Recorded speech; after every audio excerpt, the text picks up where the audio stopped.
जीत लेते हैं लोग दिल किसी का। दोस्तों, आज मैं जिस हैंडसम हीरो की बात करने जा रहा हूं, उन्होंने बहुत कमाल की पिक्चरें की हैं इंडस्ट्री में। आपकी आंखों में कुछ महके हुए से उन्होंने एज अ चाइल्ड आर्टिस्ट काम करना शुरू किया था। आगे चलकर उन्हें मल्टी स्टार मूवीज मिली, उन्होंने लीड रोल भी किए।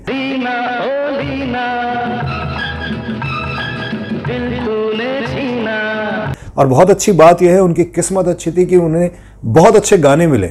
उन पर जो पिक्चराइज किए गए गाने वो एक से बढ़कर एक थे। फिर वही रात है, फिर वही। इनका भोला सा चेहरा, इनकी कमाल की मुस्कान, भोली सी मुस्कान और इनकी बोलती आंखें। बहुत कम एक्टर ऐसे होते हैं जिनकी आंखें बोलती हैं, इनकी आंखें बोलती थी।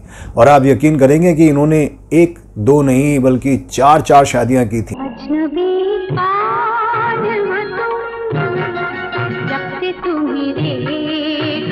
इनमें से एक शादी तो ऐसी रही जिसमें लड़की ने इनको धोखा दिया और एक बहुत मशहूर डायरेक्टर के साथ उन्होंने शादी करके इन्हें तलाक दे दिया।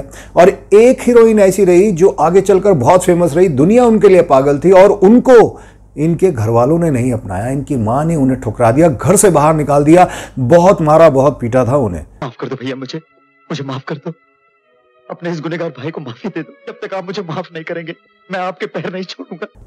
और कमाल की बात ये थी, ये वो एक्टर थे जिन्होंने आगे चलकर बहुत सारे बड़े बड़े एक्टर्स के साथ, डायरेक्टर्स के साथ काम किया। और बहुत छोटी सी उम्र में इन्होंने इंडस्ट्री छोड़ दी क्योंकि मजबूरी ये रही कि भगवान ने इन्हें अपने पास बुला लिया। जी हाँ, बहुत कम उम्र में इन्हें हार्ट अटैक आया और ये हम सबको छोड़कर चले गए।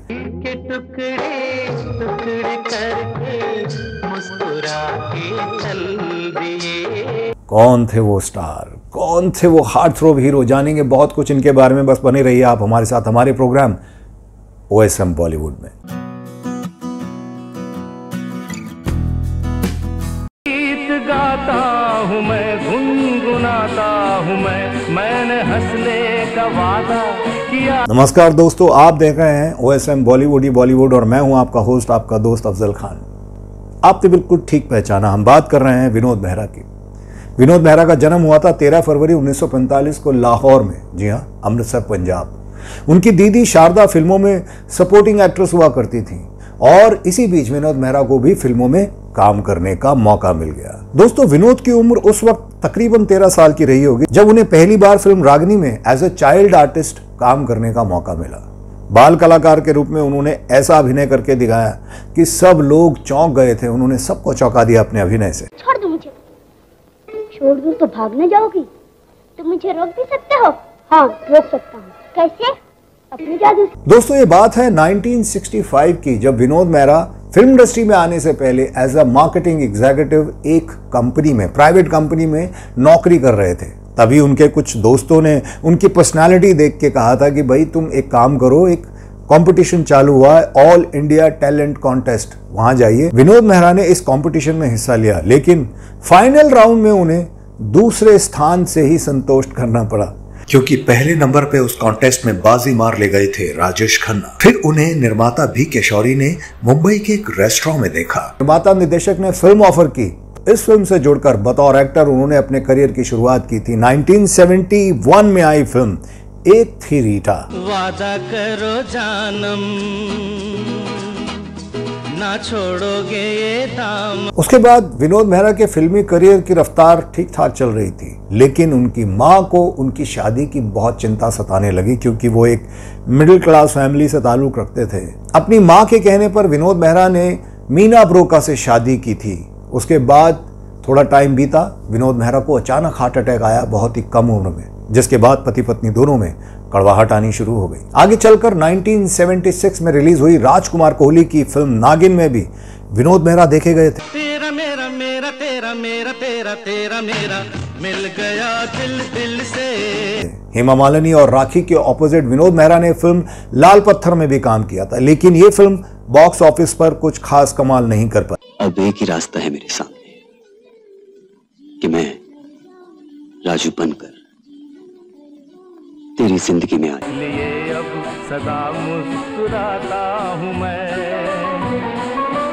इस बीच उनका दिल आ गया हेमा मालिनी की रेप्लिका कही जाने वाली, उनकी हमशक्ल कही जाने वाली बिंदिया गोस्वामी पर।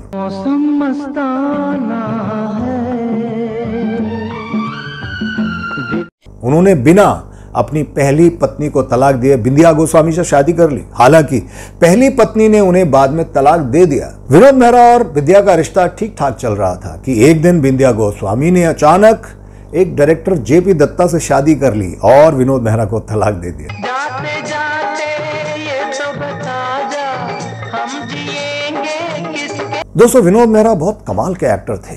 उनकी अपनी अलग एक पहचान थी, अपना स्टाइल था। यही वजह थी कि उस जमाने की बड़ी बड़ी हीरोइंस, एक्ट्रेस विनोद मेहरा के करीब आना चाहती थी और इनमें सबसे पहला नाम रेखा का आता है। जी हाँ, आपकी आंखों में कुछ महके हुए से। फिल्म घर के अलावा विनोद मेहरा और रेखा की जोड़ी फिल्म बिंदिया चमकेगी, ज्योति बने ज्वाला, खूबसूरत, कर्तव्य, हवस और ऐलान जैसी फिल्मों में नजर। सोच के बताएंगे हम क्या 1978 में आई फिल्म घर में इन दोनों की केमिस्ट्री देखने लायक है और इस फिल्म में दोनों की जोड़ी को दर्शकों ने बहुत पसंद किया था।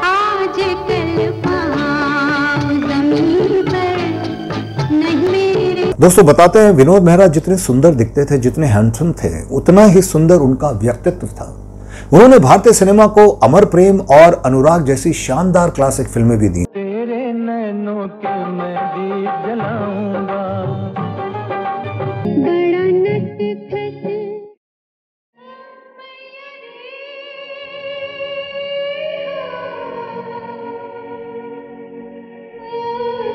1970 के दशक में सबसे अधिक सराहना की जाने वाली बॉलीवुड जोड़ियों में से एक रेखा और विनोद मेहरा की है।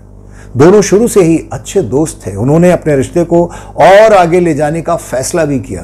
आपकी आंखों में कुछ महके हुए। विनोद मेहरा ने कथित तौर पर रेखा से एक गुप्त शादी कर ली। दोनों ने गुपचुप विवाह कर लिया। विनोद जब रेखा को अपने घर लेकर गए तो उनकी मां रेखा को देखकर बेहद नाराज हो गई।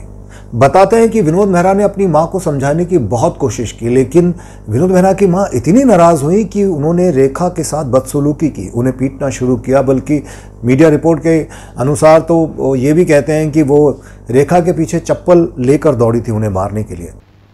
ये रहे तेरे कॉन्ट्रैक्ट के बाकी रुपए, इसे भी लेती जा और वो हजारों के जेवर भी लेती जाना और निकल जाए यहां से। जिस घर में तेरी जैसी औरत रहेगी वहां कोई शरीफ आदमी सांस भी नहीं लेता। जिसके लिए सबको छोड़ा उसी ने मेरे दिल को तोड़ा। विनोद मेहरा ने अमर प्रेम, अनुरोध, अनुराग, घर, स्वर्ग, नर्क, कुंवारा बाप, अमरदीप, नागिन ऐसी बहुत सारी फिल्मों में काम किया है। उनके अभिनय को हमेशा इन फिल्मों के लिए याद किया जाएगा। हमको प्यार करता है क्या अपने वाइफ को? वो तो घर का कचरा साफ करने की मशीन है। जिंदगी की असली रौनक तो तुम हो मेरी जान। न जाने कितनी सारी फिल्मों में उन्होंने शानदार अभिनय किया है। उन्होंने बहुत सारे एक्टर्स के साथ काम किया। वो लीड रोल में भी रहे, मल्टी स्टारर फिल्मों में काम किया, कभी किसी काम को मना नहीं किया। भैया, इस दुनिया में दौलत बड़ी मुश्किल से किसी के नसीब में आती है। जिंदगी में एक ही बार मौका मिलता है। 1980 में आई रवि चोपड़ा की फिल्म द बर्निंग ट्रेन में विनोद को कोई खास रोल नहीं ऑफर हुआ था, मगर इस मल्टी स्टार फिल्म में विनोद की अदाकारी सबसे अलग थी। जैसा मैंने कहा, वो कभी किसी काम को मना नहीं करते थे। वो दिल के बहुत अच्छे थे, बहुत सहज इंसान थे। पल दो पल का साथ हमारा। इसलिए कभी उन्हें किसी किस्म की इनसिक्योरिटी फील नहीं हुई। कुछ टाइम के बाद उन्हें केन्या के एक बिजनेसमैन की बेटी से प्यार हुआ। उस लड़की का नाम किरण था। 1988 में दोनों ने शादी भी कर ली और किरण विनोद मेहरा के साथ रहने के लिए मुंबई भी आ गई। मोहब्बत में अगर शरारत ना हो तो मोहब्बत फीकी पड़ जाती है। जी नहीं भरा, रात भर जागते रहे और सुबह होकर फिर शुरू। सुबह मोहब्बत, शाम मोहब्बत। दोस्तों, यहाँ पर एक बात गौरतलब है कि पर्दे पर विनोद मेहरा की जोड़ी सबसे ज्यादा पसंद की गई थी मौसमी चैटर्जी के साथ। एक मंदिर है। वादा करो जानम, ना छोड़ोगे ये दामन। नींद चुरा और जो गायक विनोद मेहरा को सबसे ज्यादा पसंद थे वो थे one and only Mohammed Rafi. किसी और के साजन की सहेली हो गई। दोस्तों, उन्होंने अपने 3 दशक लंबे करियर में करीब 100 से ज्यादा फिल्मों में काम किया है। गुरुदेव उनकी आखिरी फिल्म थी जो उनकी मौत के 3 साल बाद आई। 30 अक्टूबर 1990 को हार्ट अटैक की वजह से बहुत कम उम्र में विनोद मेहरा का निधन हो गया था। दोस्तों, विनोद मेहरा की उम्र बहुत थोड़ी रही क्योंकि चाइल्ड आर्टिस्ट के तौर पर उन्होंने काम करना शुरू किया था और आगे चलकर बहुत तेज़ी से वो फिल्में कर रहे थे, लेकिन बहुत जल्दी वो हमें छोड़कर चले गए। लेकिन वो वाकई कमाल के एक्टर थे, बहुत अच्छे इंसान थे।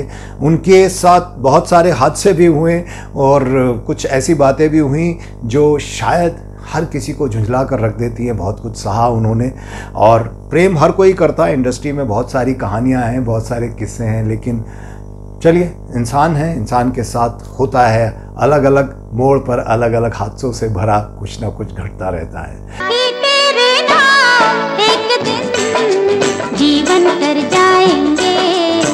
विनोद मेहरा को हमारा सलाम है और उनकी कमाल की अदाकारी हमेशा याद रखी जाएगी। हमें उम्मीद है हमारा ये प्रोग्राम आपको पसंद आया होगा। अगर आप हमसे कोई भी बात साझा करना चाहते हैं, कुछ भी अपना कमेंट लिखना चाहते हैं, तो हमारे कमेंट बॉक्स में ज़रूर लिखिएगा। हमें इंतज़ार रहेगा आपके कमेंट का।